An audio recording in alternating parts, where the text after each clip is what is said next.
We're going to figure out how to stake our coins today. So we're going to go to the wallet. And the first thing we're going to look at is how to do what's called flexible staking. So if we go to our coins here, wherever you see the word earn, you can see options to basically earn interest on your coins. So I'm going to just click here on flexible savings for some Bitcoin Cash. And basically what I'm offered is an annual percentage yield, a 7-day annual percentage yield of 0.58%. So if you're just parking your coins inside, you might as well put them on some form of an interest earning.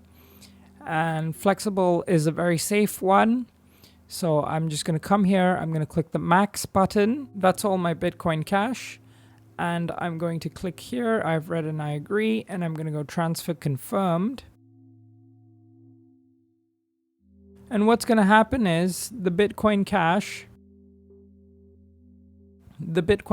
will disappear from the wallet and it'll go into a separate section called earn. So I'm going to refresh the page. And we can see it's gone. So if I want to find that, I go here to earn. And I've got Bitcoin Cash here, which is starting to accumulate interest. If you want to learn more about trading crypto, I'll leave a link in the description.